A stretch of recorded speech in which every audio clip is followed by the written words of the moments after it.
Commence. Parfait. Bonjour à toutes et à tous. C'est avec un grand plaisir aujourd'hui que je vous présente une personne exceptionnelle. Non seulement c'est une collègue de talent, mais également c'est une chère amie, Soukina Boujnouni, professeure de l'UST de Salé, professeur d'entrepreneuriat, où il partage sa passion avec ses élèves, stagiaires, étudiants dans l'entrepreneuriat.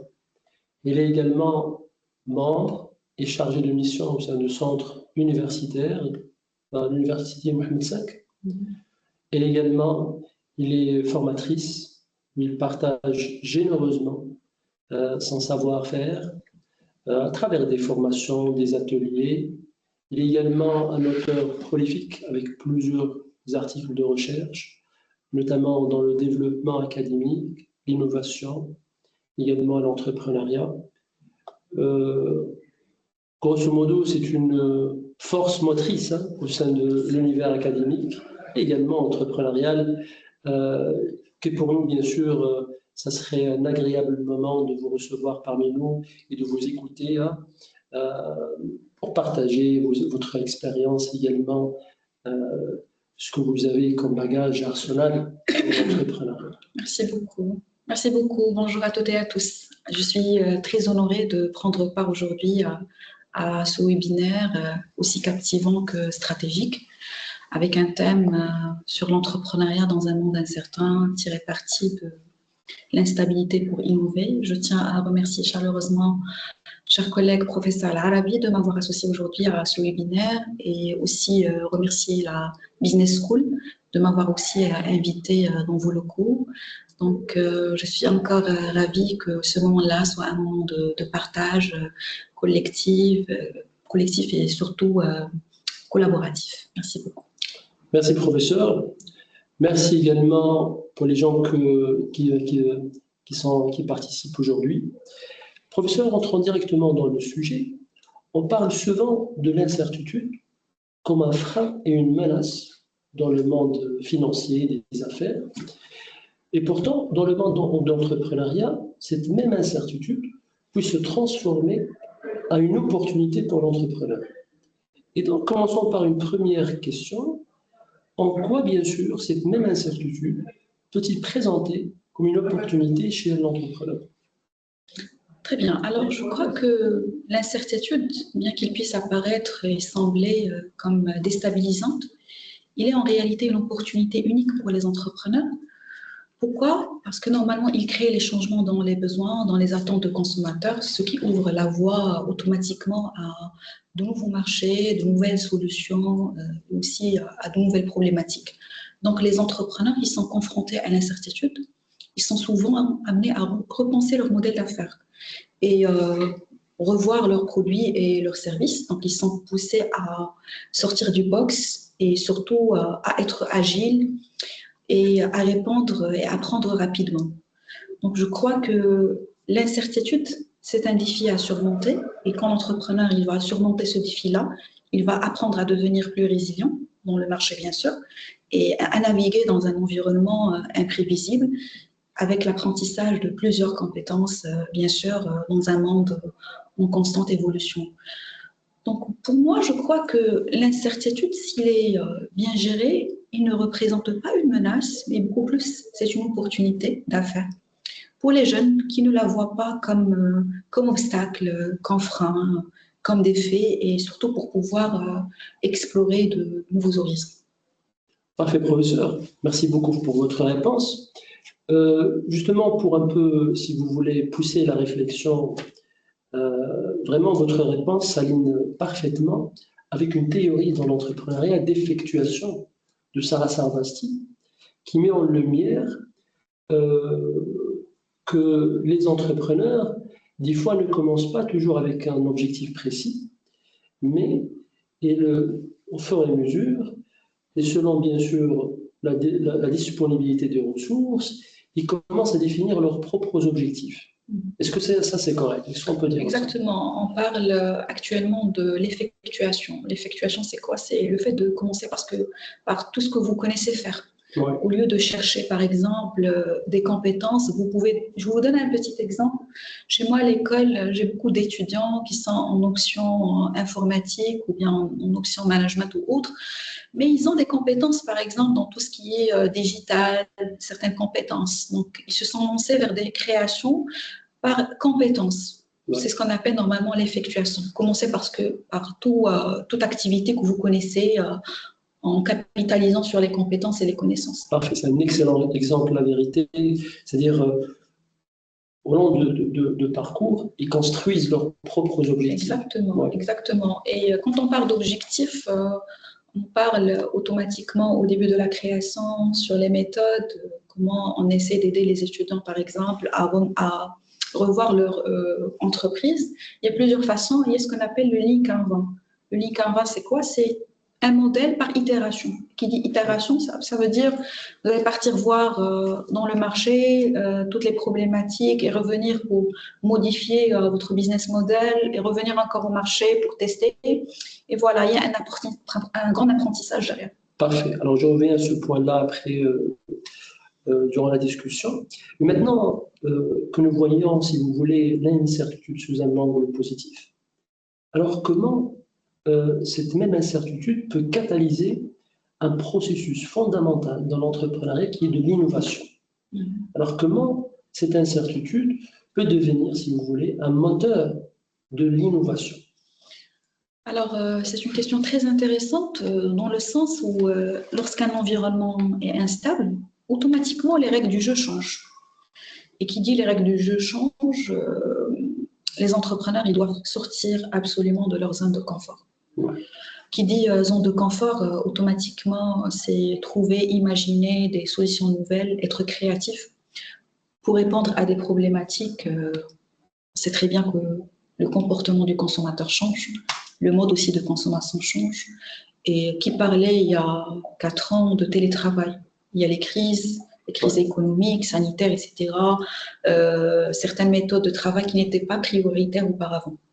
Donc, les entrepreneurs, ils stimulent également, plutôt l'incertitude, ils stimulent la créativité parce qu'ils obligent ces entrepreneurs-là à repenser leur modèle économique traditionnel au lieu dans les grandes entreprises. Donc, ils vont chercher absolument à optimiser les ressources, à réduire aussi les risques et bien sûr à offrir des solutions qui sont adaptées à ces problématiques-là. Ouais. Et par exemple, on parle actuellement de plateformes collaboratives, les approches écologiques, etc., qui ont vu le jour suite à une réponse pour l'incertitude. Oui, parfait, professeur. La vérité, vous avez vraiment, ce que vous dites rejoint une théorie également fondamentale dans l'entrepreneuriat, c'est la théorie des opportunités entrepreneuriales de Shane et Verta-Kamran, celui qui dit que les opportunités se présentent seules pour les gens, voilà, qui innovent, qui explorent. Et ça, c'est vraiment ça. Exactement. Et j'aimerais mettre l'accent sur l'incertitude et l'innovation qui parlait de plateformes, par exemple, de financement collaboratif. Donc, les plateformes de financement collaboratif, ils sont sortis d'un besoin de financement. Parce que puisqu'on est dans un cadre un petit peu académique, on va peut-être mettre l'accent après sur ça, sur les financements pour la création d'entreprises. Il y a toute la partie financement classique que vous connaissez tous, la banque. Actuellement, on parle aussi du love money, l'injection d'argent, de capital par les proches. On parle aussi de plateformes collaboratives. Ce ne sont pas des plateformes participatives comme pour la finance islamique, non, c'est collaboratif. Ils sont là pour répondre à un besoin de financement. Donc, c'est de l'innovation pour amener ces jeunes-là à avoir un financement rapide. Oui, parfait. Bon, professeur, d'après ce que vous avez dit, si l'innovation est une réponse créative à l'incertitude, la capacité pour y faire face est une compétence à construire, n'est-ce pas? Exactement. Et je suppose que l'éducation a un rôle hyper important n'est-ce pas? Exactement. Et ben, la question, c'est quel rôle, si vous voulez, joue l'éducation entrepreneuriale pour former des jeunes entrepreneurs capables de surmonter et capables d'adapter dans un monde, je dirais, incertain. Alors, je crois que l'éducation entrepreneuriale il joue un rôle clé dans la préparation des étudiants à naviguer dans un monde surtout incertain. Bien sûr, moi, je vais parler là en tant que praticienne, en tant qu'enseignante et aussi formatrice et membre du Centre universitaire de l'entrepreneuriat. Donc, la formation à l'entrepreneuriat, il développe chez les jeunes des compétences fondamentales telles que la créativité, la résolution de problèmes, suite à quoi, parce que ces qualités essentielles, ils sont là pour s'adapter rapidement aux changements et aussi pour voir des opportunités là où les autres ne les voient comme des obstacles. Donc, par exemple, on peut amener les étudiants à suivre des formations orientées beaucoup plus sur la pratique, donc à travers la réalisation de business models, business plans, des simulations d'entreprise. On peut même les faire amener à participer dans des ateliers de témoignages aussi de certains entrepreneurs qui parlaient aussi de leur expérience. Donc, je crois que l'éducation à l'entrepreneuriat, c'est un point fondamental qui met souvent l'accent sur le développement et la capitaliser sur les savoirs des étudiants. Donc, voilà. Parfait, professeur.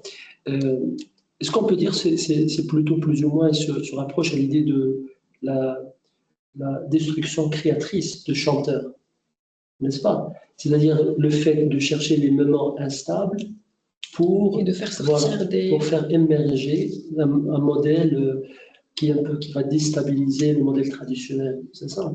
Oui, oui, tout à fait. Par contre, si on parle de destruction créatrice, là, on parle beaucoup plus de l'innovation. Quand quelqu'un il va être amené à innover, on peut même projeter cette approche dans l'éducation. On n'est plus dans la démarche pédagogique ancienne, surtout avec des formations à l'entrepreneuriat. On est amené à innover. Nous-mêmes, en tant qu'enseignants, on doit trouver les nouvelles pratiques pour, premièrement, attirer, fidéliser ces étudiants-là et les faire amener aussi à être créatifs et à réfléchir, à développer aussi de la résistance, à être proactifs et aussi à mesurer les risques. Quand vous êtes là, vous allez suivre une formation en entrepreneuriat. Absolument, par la suite, si vous voulez vous lancer dans la création, vous serez amené à calculer les risques. Les risques ils vont être calculés par rapport peut-être à d'autres qui n'ont pas suivi une formation entrepreneuriale. Parfait. Puisque vous avez parlé de l'éducation, alors on peut tirer vers le rôle de l'Université Mohamed V. Vous êtes également membre et chargé de mission au sein du centre universitaire, n'est-ce pas? Oui, je suis membre du centre universitaire. Parfait. Et qu'est-ce que vous faites là-bas? Quels sont les mécanismes de l'université qui met en place pour le jeune entrepreneur, pour les étudiants? Très bien. Ouais.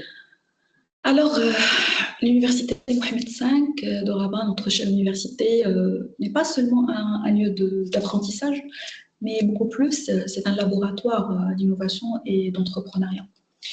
Alors, pour les mécanismes adoptés par notre université pour promouvoir l'esprit entrepreneurial, premièrement, je vais les classer sous format de 3 axes. Premièrement, l'axe formation-éducation, donc l'université, il intègre les formations, les modules d'éducation à l'entrepreneuriat dans ces cursus. Donc, vous trouvez l'entrepreneuriat partout. Dans les écoles d'ingénieurs, on a eu l'occasion ensemble de travailler sur ça auparavant. Vous trouvez l'entrepreneuriat aussi à la faculté des sciences. J'ai eu l'occasion de donner des cours d'entrepreneuriat au niveau du CEDOC, au niveau des masters de la fac des sciences, au niveau de la fac de médecine, chez nous à l'école supérieure de technologie. Donc, ces formations-là, ils vont au-delà de la théorie, vers des ateliers beaucoup plus pratiques, avec des techniques, des méthodes un petit peu innovantes de travail. On travaille sur des papiers, sur des projets en prototypage, etc. Donc, il y a cette première partie d'éducation et de formation. Le deuxième mécanisme, au niveau de l'Université Mohamed V, et je suis fière d'appartenir au Centre universitaire de l'entrepreneuriat. Le centre, il est considéré comme un hub qui regroupe la formation, la sensibilisation et l'incubation aussi pour certains projets. Donc, le centre, il a été créé en 2015 avec le pôle Salem. On est chargé d'accompagner les étudiants, premièrement de les sensibiliser à travers des caravanes chaque année dans les établissements. Nous avons aussi des référents au niveau de chaque établissement de l'université, qui est notre point focal, qui est chargé ici de la promotion de l'esprit d'entreprendre chez les jeunes. Nous avons aussi cette partie de sensibilisation et de formation.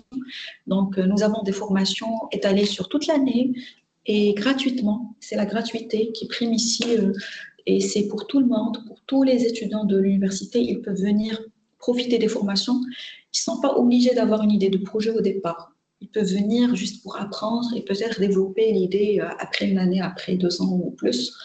Et également, nous avons cette partie dans le pôle Salem d'incubation et nous avons aussi un espace de coworking dédié aux étudiants entrepreneurs, spécialement inscrit dans le statut national de l'entrepreneur. Alors, le statut national de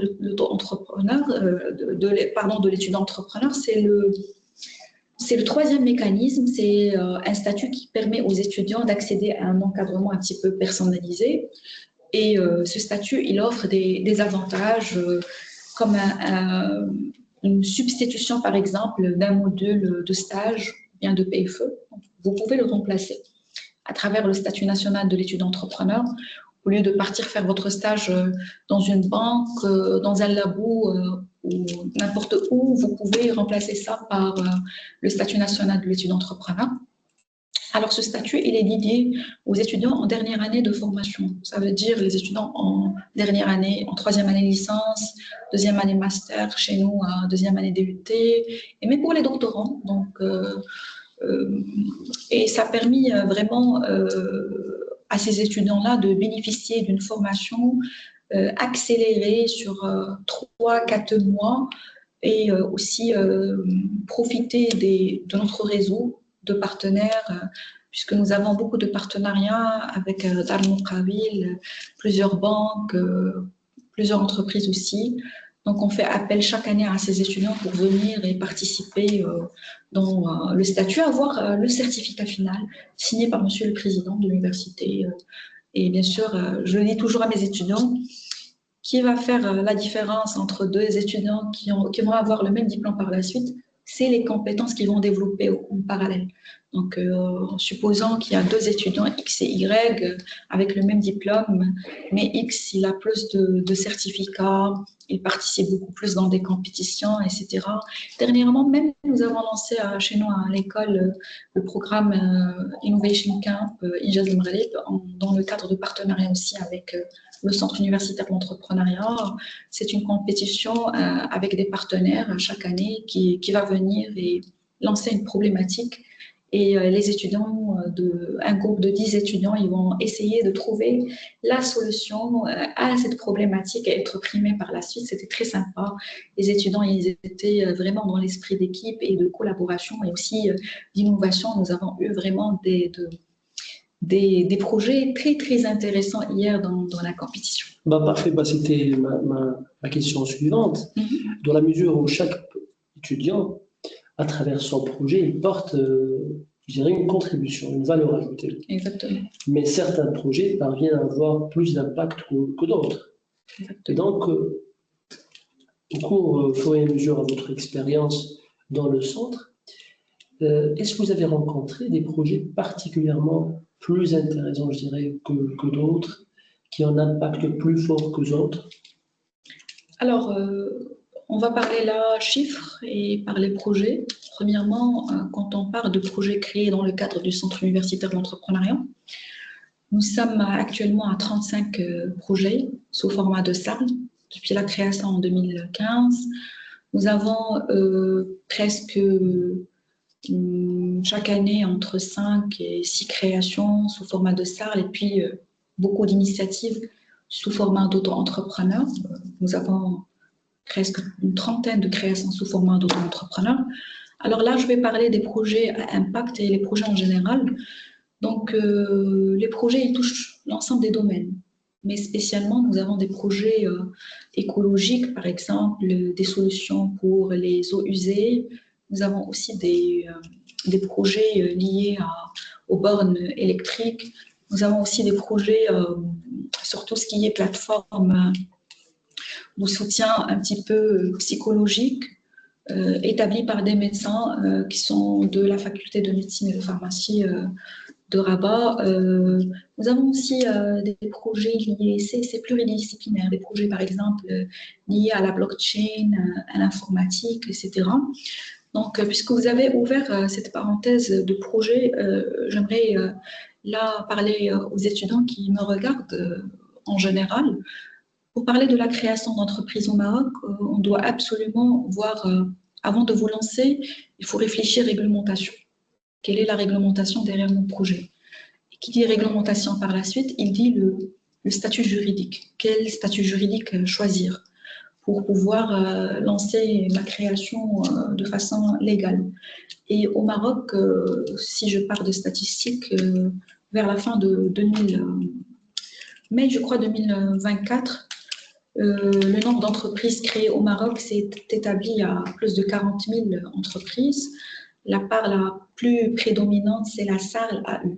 Qui dit SARL AE, c'est la société à responsabilité limitée associée unique. Pourquoi les jeunes ils se lancent vers l'associé unique? Parce qu'il présente pour eux des avantages, surtout concernant la gestion, s'ils ne pensent pas au départ de se lancer avec des actionnaires plutôt ou des associés, ils se lancent seuls. Après, il y a la salle aussi avec un pourcentage important et la SA avec un pourcentage de 0,2, si moi je me rappelle, parce qu'au niveau de la SA, les exigences ils sont plus importantes pour le lancement. Et quand on parle aussi de la création, on parle aussi du statut de l'auto-entrepreneur, le fameux statut créé, je crois, en 2015. Je crois qu'actuellement, on est à, cette année, je crois en 2023, on était à 400 000 créations d'auto-entrepreneurs. Donc, je crois que ce statut d'auto-entrepreneur, il a été créé pour éradiquer le chômage, pour travailler dans aussi l'économie informelle et pour laisser la chance à ces jeunes-là qui n'ont pas de moyens et avec des conditions un peu spécifiques de se lancer dans la création d'entreprises avec des avantages sur la domiciliation déjà, sur l'imposition fiscale, etc. Donc, il y a plusieurs avantages de l'auto-entrepreneur. Donc, voilà, donc, revenons à la question de tout à l'heure sur la création d'entreprise au niveau du centre. Donc, comme j'ai expliqué tout à l'heure, chaque année, nous avons des projets d'impact. Et généralement, le projet, il est beaucoup plus lié à la posture et certains étudiants, ils capitalisent sur leurs connaissances.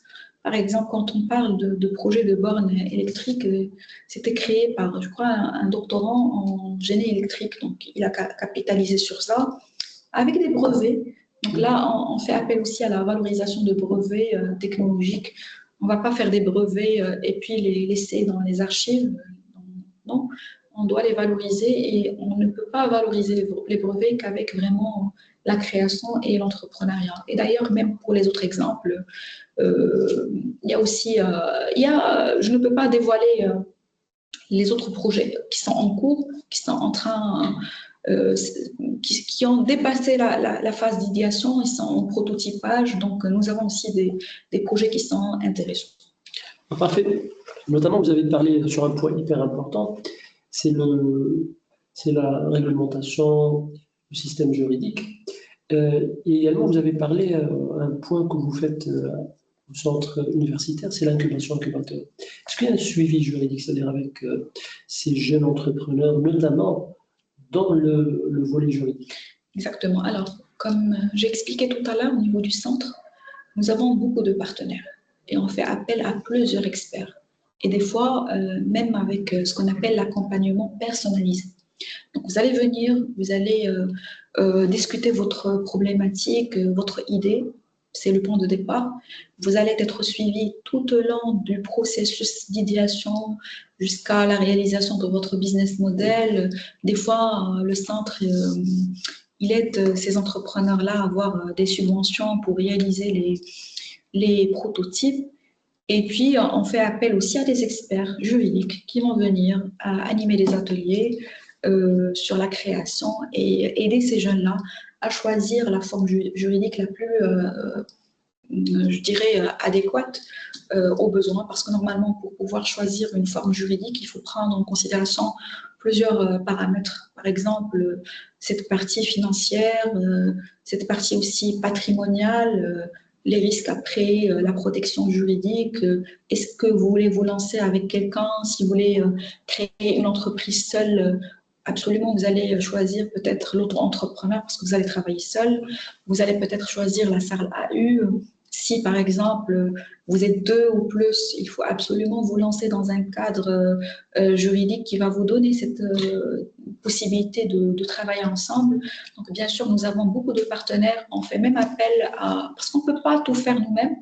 On doit absolument faire appel à des experts techniques. Exactement. Quand on parle, par exemple, de bornes, quand on parle d'eau usée, on fait appel aussi à l'aide de certains laboratoires au niveau de l'établissement, de l'université, et aussi on fait appel à des entrepreneurs. Donc nous avons un très, très bon réseau de partenaires qui répond toujours positivement à nos besoins. Ouais, un portefeuille riche des partenaires. Ouais.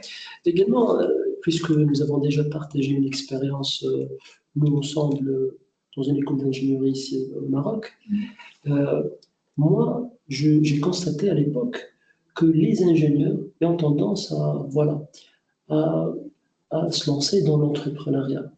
Et d'ailleurs, Lémi, je crois, il a remporté pas mal des prix de INGES, n'est-ce pas? INGES et d'autres, oui. Oui, c'est ça. Inactus également. Oui, ouais, chaque année. Oui, chaque année Inactus au niveau national. Ma question, elle est seulement, je dirais, question de comparaison.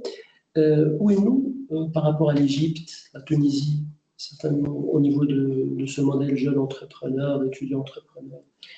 Alors, je crois que le Maroc, il a commencé à avoir de la place dans ce hub entrepreneurial, surtout avec cette expérience des centres qu'on voit partout. C'est vrai, on est les pionniers, parmi les pionniers à avoir un centre universitaire d'entrepreneuriat, et d'autres universités, ils vont se lancer dans ça. Parce que je crois qu'il faut toujours avoir un local un petit peu visuel. Parce qu'en revenant à l'expérience de tout à l'heure, vous avez parlé d'ingénieurs, il ne suffit pas d'avoir et d'assurer une formation entrepreneuriat. Il faut que l'ingénieur, l'étudiant, quelle que soit sa discipline, sort de sa zone de confort pour voir et pour venir un petit peu suivre certaines formations liées à l'entrepreneuriat. Et comme j'ai expliqué tout à l'heure, le Maroc, il a commencé à penser à l'entrepreneuriat comme une nouvelle façon de l'employabilité. Donc, l'université, il ne va pas absolument faire sortir des étudiants qui vont se lancer soit dans le salariat ou bien dans la fonction publique. Il faut penser à l'entrepreneuriat comme une option de carrière. Et pour le faire, il y a du travail derrière, soit un travail au niveau des universités, parce que c'est là où il y a la masse, c'est là où il y a les jeunes. Moi, dans mon cours d'entrepreneuriat, la première question que je pose aux étudiants, est-ce que vous voulez lancer une entreprise ou bien vous voulez vous lancer dans le salariat ou bien dans la fonction publique? Les réponses, il y a certains étudiants qui disent oui, ça se voit qu'il a la posture, la fibre entrepreneuriale. D'autres non, mitigés, un petit peu indifférents. Mais ce que j'ai remarqué, au fur et à mesure que j'avance dans les cours, les étudiants, ils arrivent à voir plus clair. Donc, leurs problématiques, peut-être les défis à rencontrer, parce qu'il y a toujours des défis, des contraintes pour ces jeunes-là à investir dans l'entrepreneuriat. Et surtout, la peur de l'échec, le risque, l'espère. C'est ça. Vous avez évoqué un point hyper important, c'est les défis. Car comme vous le savez, chaque parcours présente son lot, si vous voulez, d'incertitudes, de défis, de challenges, et ainsi. Et pourtant, le défi pour un entrepreneur représente pour lui une opportunité. C'est ça. Exactement. Quels sont les principaux défis auxquels font face les étudiants, les jeunes entrepreneurs en général?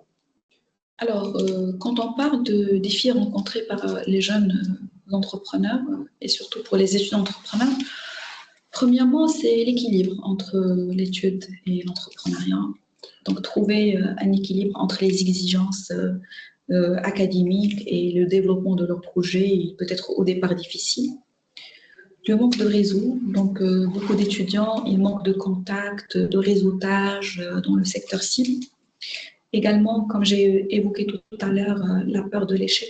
Ils ont tous peur d'avoir leur projet s'effondre, échouer, et aussi le stéréotype classique chez les familles. Puisque vous allez avoir un diplôme en ingénierie, bon, voilà, pourquoi vous allez vous lancer dans l'entrepreneuriat? Automatiquement, l'idée, c'est quoi? Chercher un emploi stable, la zone de confort, etc. Ne pas se lancer dans tout ce qui est risque. Et puis, si je peux parler aussi de le manque de ressources financières, surtout pour les étudiants. Même au Maroc, nous avons beaucoup de programmes et les étudiants, ils ont un accès un petit peu limité au financement pour lancer leurs projets. Même actuellement, hier au centre, on était dans une réunion où on a rencontré un représentant de Business Angel. Alors qui dit Business Angel aussi, c'est une nouvelle forme de financement. Tout à l'heure, j'ai parlé, il y a cette partie classique, tout le monde connaît les banques, les crédits, et même la banque, il a commencé à se dire plutôt, il faut chercher des méthodes adaptées aux besoins des entrepreneurs. On ne peut pas proposer le même crédit bancaire à un crédit de consommation pour un entrepreneur, c'est clair. Et pour parler de crédit aussi et pour parler de financement, il faut mettre l'accent sur un business plan viable, parce que la banque ne va pas s'aventurer, et même les bailleurs de fonds. Tout à l'heure aussi, j'ai parlé de les business angels. Il y a des plateformes, si vous cherchez sur Internet, plateforme business angel au Maroc. Mis en place par quel organisme? Ce n'est pas des organismes, c'est des investisseurs qui peuvent financer des projets à grand risque pour certains entrepreneurs et surtout à long terme. C'est l'enjeu. Ils vont injecter de l'argent. Par exemple, je vous donne un exemple vivant. Vous voulez vous lancer dans un projet technologique et vous n'avez pas eu de financement, c'est très difficile, très compliqué parce que peut-être votre business model n'est pas clair au départ, il y a les prototypages, etc. Vous pouvez déposer et demander de financement auprès de ces entrepreneurs. C'est des investisseurs à titre individuel qui peuvent injecter de l'argent dans votre création. Et bien sûr, comme j'ai dit tout à l'heure, ils vont prendre le risque aussi parce qu'un projet avec un business model qui n'est pas aussi clair, mais quand même peut-être que le projet il est scalable dans le temps avec une forte croissance. La deuxième façon, c'est les plateformes. De tout à l'heure, j'ai évoqué les plateformes de financement collaboratif. Alors, pour ces plateformes-là, il y a, je crois, 2 ou 3 méthodes. Premièrement, c'est en ligne aussi. Bon, j'aimerais lancer l'appel pour les étudiants pour faire une petite recherche sur Internet, sur les plateformes de Business Angel et aussi pour les plateformes collaboratives. Alors, les contributeurs, comment ils font? Par exemple, on va prendre toujours le même exemple. Si vous voulez vous lancer dans la création, vous avez une idée, vous allez la lancer dans la plateforme. Il y a certaines personnes, certains contributeurs qui vont injecter de l'argent avec vous, qui vont participer avec vous dans le projet.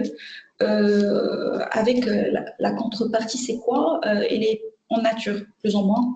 Soit un produit, soit un service. Ils vont recevoir après, vous allez lancer par exemple une application.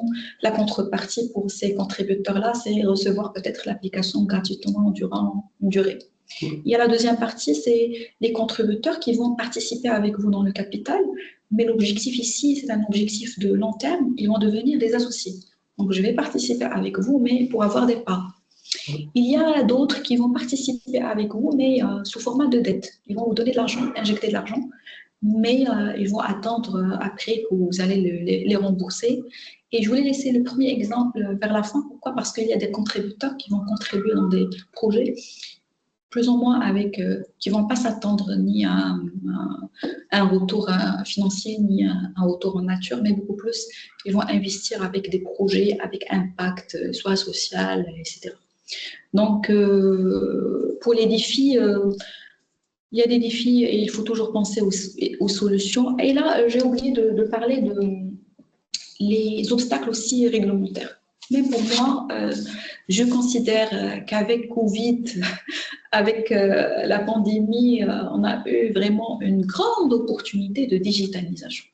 Donc, on peut avoir la démarche administrative, une partie de la démarche administrative digitalisée, parce que pour les étudiants, ils la considèrent comme chronophage, comme une perte de temps. Donc, vous pouvez demander votre certificat négatif en ligne, vous pouvez demander d'autres documents en ligne. Donc, la démarche administrative et réglementaire, pour moi, n'est pas très, très difficile. Par contre, comme j'ai cité tout à l'heure, il faut toujours chercher et s'assurer de la réglementation avant de vous lancer dans des projets.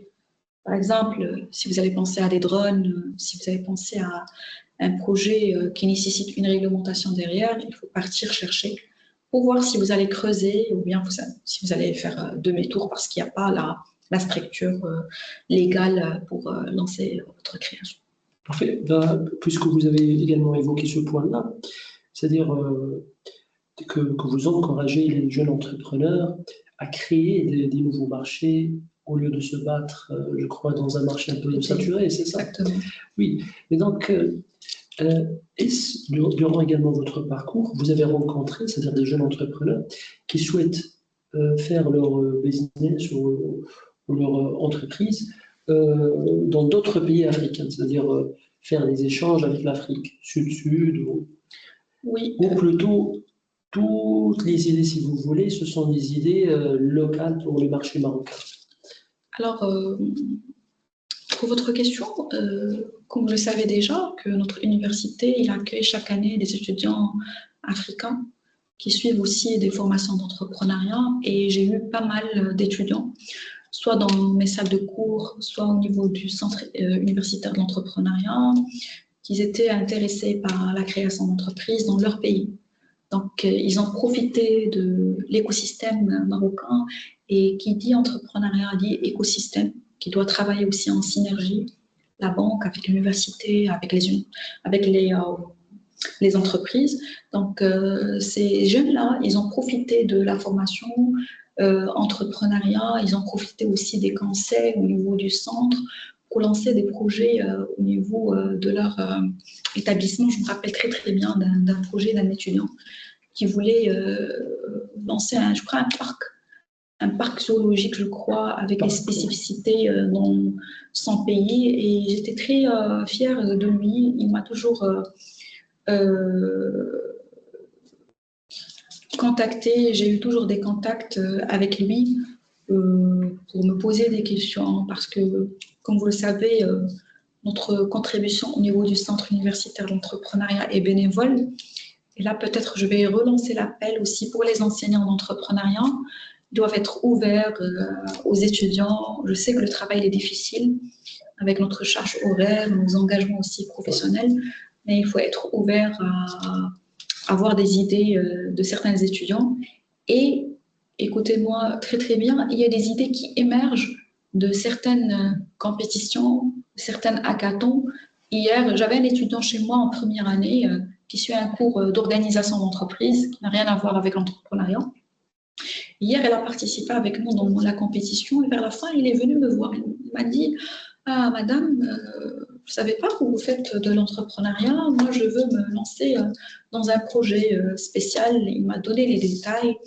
Donc, les idées, des fois, émergent du contexte et surtout l'apprentissage par expérience quand on met les étudiants dans des situations pour des actions plus ou moins proactives. Parfait. Selon vous, quels sont les trois, si vous voulez résumer ça, quels sont les trois traits ou caractéristiques qu'ils devraient plus ou moins cultiver pour protéger ou pour atteindre l'objectif de durabilité, voilà. Alors, Pour moi, les caractéristiques de personnalité. Oui, oui. Alors, pour les caractères de personnalité des gens, le projet, il doit être en adéquation avec la personnalité de l'entrepreneur. Je vous donne un exemple. Si vous voulez vous lancer dans un travail, dans une entreprise, là où il y a de la négociation, et dans votre caractère, vous n'êtes pas patient, vous êtes un petit peu nerveux, etc., vous ne pouvez pas le faire. Il faut absolument penser à déléguer peut-être cette tâche à quelqu'un d'autre. Donc, pour les critères ou là, les caractères personnels, premièrement, la prise de risque. S'aventurer dans l'entrepreneuriat, c'est la prise de risque, le goût de risque. Deuxièmement, les personnes qui saisissent les opportunités. Ils sont différents par rapport aux autres. On peut être, nous les trois, nous les quatre, dans la même salle, même environnement, et il y a une personne qui va se dire, voilà, il y a une opportunité à saisir à partir de cet environnement. Et également la patience. Pour moi, je dis à un entrepreneur, il doit être patient. Je le dis et je le redis aux étudiants au niveau du centre aussi, qui lancent leur projet, ils s'attendent à recevoir les fruits dès la première année, alors que c'est impossible. Donc il faut attendre. Des fois, vous allez recevoir que des choses, que de l'argent pour couvrir un petit peu les charges. Des fois, vous allez peut-être ne rien gagner, mais aussi l'entrepreneur, il doit être un petit peu passionnant, plutôt avoir de la patience pour voir leur projet grandir dans le temps. Et d'ailleurs, tout à l'heure, on s'est parlé avec madame concernant l'entrepreneuriat. Est-ce que c'est inné? Est-ce qu'on peut apprendre à entreprendre? C'est une question qui est toujours problématique, avec plusieurs réponses. Bon, pour moi, c'est les deux. On peut avoir des caractéristiques, c'est vrai, cette posture entrepreneuriale, la fibre entrepreneuriale qui se voit différemment par rapport aux autres personnes. Et aussi, on peut apprendre à devenir entrepreneur dans le temps et capitaliser aussi sur les compétences. Je dirais la même chose, ce parcours, c'est-à-dire le parcours, tout le packaging des formateurs, avec les défis, avec les obstacles, les formateurs. Très bien. Professeur, si vous avez des conseils, c'est-à-dire si vous avez des pistes à dire aux jeunes entrepreneurs. Alors, je crois que le premier conseil que je peux donner aux étudiants, c'est commencer petit. Lancer un projet à petite échelle, c'est très important. Pourquoi? Pour tester vos idées, tester le marché et surtout, cela, il va réduire automatiquement les risques et ça va vous permettre aussi de voir progressivement votre projet grandir et bien sûr en minimisant les coûts. Deuxièmement, il faut adopter une mentalité de découverte. Bon, aussi chercher aussi un bon réseau. Entourez-vous des bonnes personnes aussi. Les personnes qui vont vous pousser vers l'avant, qui ne vont pas vous décourager. Ils vont vous dire, voilà, pourquoi vous allez vous lancer dans l'entrepreneuriat, etc. Donc, il faut trouver de bons réseaux. Et je le dis toujours à mes étudiants, il ne faut pas rester enclavé dans les salles, etc. Il faut sortir de votre zone de confort, participer dans les événements. C'est là où il y a les réseautages, les hackathons, les compétitions, tout ce qui est programme, soit social, etc. C'est l'occasion ou jamais pour voir les personnes et surtout avoir des opportunités. Aussi, il faut se former à l'entrepreneuriat également. Préparez-vous avec, si vous trouvez que vous avez du manque dans des compétences, il faut les apprendre. Actuellement, avec Internet, vous pouvez avoir de l'auto-formation très facilement avec les mots, etc. Et bien sûr, j'aimerais finir par redéfinir l'échec. L'échec n'est pas la fin. L'échec, pour moi, c'est une étape d'apprentissage et chaque tentative, il vous rapproche de la réussite. Donc, en tant qu'étudiant, je crois que vous avez plus de chances à expérimenter l'échec que quelqu'un qui a vraiment une charge familiale ou autre. Voilà. C'est justement une dernière question avant d'ouvrir un peu un moment pour les questions. Pour vous, professeur, est-ce que l'entrepreneuriat, c'est-à-dire un objectif à atteindre ou c'est un lifestyle? C'est-à-dire entreprendre. Ah oui, pour moi, ce n'est pas un effet de mode. on va entreprendre juste pour suivre la mode, parce que Flan X, il a fait de l'entrepreneuriat, Y, il a réussi. Peut-être que vous n'aurez pas la même, je ne sais pas, success story de la personne. Mais non, l'entrepreneuriat, c'est un mode, une option de carrière à choisir. Tout à l'heure, vous avez parlé de critères d'entrepreneurs et certaines personnes qui n'aiment pas peut-être travailler la matinée. Leur biologie est un petit peu différente, qui n'aiment pas la hiérarchie. Peut-être s'ils se lancent dans l'entrepreneuriat, c'est beaucoup mieux. Donc pour moi, ce n'est pas un effet de mode, c'est beaucoup plus une posture entrepreneuriale à prendre ou à laisser. Merci, cher professeur. Merci beaucoup. Merci pour votre riche intervention. Merci beaucoup. C'était un grand plaisir pour moi de prendre part à ce webinaire intéressant et surtout de partager ma modeste expérience avec les étudiants. Et je reste ouverte par la suite à recevoir vos mails, vos questions et aussi si vous voulez, je vous donne du conseil par la suite sur des projets que vous voulez mener. Vous êtes la bienvenue. C'est très apprécié, merci professeur. Je m'adresse aux invités, je m'adresse aux participants, participantes. Est-ce que vous avez des questions? Donc on va essayer de limiter les questions. Je sais, professeur, que vous êtes très occupé. Vous avez soutenance après. Exactement. Et donc, on va essayer de limiter les questions à 5 à 7 questions. Donc, si vous avez des questions, je crois qu'il y avait des questions en haut. Oui, déjà, je commence avec cette dernière. Je crois qu'il y a une question juste avant. D'accord. C'est là. Sur notre contrat. Je commence avec cette question. Oui, je vais juste résumer là. Parce que... D'accord. Donc, la question, elle est de la part de si M. Abdelkbir Djibouri, comment surmonter les contraintes de financement qui freinent les jeunes qui souhaitent créer une entreprise, l'absence de mode de financement d'un capital. Alors, je ne sais pas si monsieur il était tout à l'heure avec nous quand j'ai évoqué les moyens de financement actuels. Alors, pour le financement d'entrepreneuriat, il faut un petit peu de revoir les méthodes de financement et de commencer, comme j'ai expliqué tout à l'heure, par 3 mécanismes. Le premier mécanisme, c'est du love money, s'il y a des proches qui veulent se lancer avec vous dans le projet, ou bien qui veulent investir avec vous dans votre capital. C'est le premier mécanisme. Le deuxième mécanisme, c'est il y a le crédit bancaire qui est vraiment adapté. Il y a dans le Moukawin qui font de belles choses, un beau travail pour soutenir les projets et soutenir les entrepreneurs. D'ailleurs, ils ont aussi des programmes de formation. Ils sont des partenaires avec nous au niveau du Centre universitaire d'entrepreneuriat, avec des financements qui sont adaptés pour les jeunes et aussi des formations, accompagnement, post-création, etc. Donc, il y a tout ce qui est bancaire et programmes du gouvernement. Il y a beaucoup de programmes adressés aux jeunes avec des facilités, bien sûr. Et comme j'ai évoqué tout à l'heure, il y a cette nouvelle tendance de financement collaboratif aussi, qui est très, très bien, qui est très sympa aussi. Je vous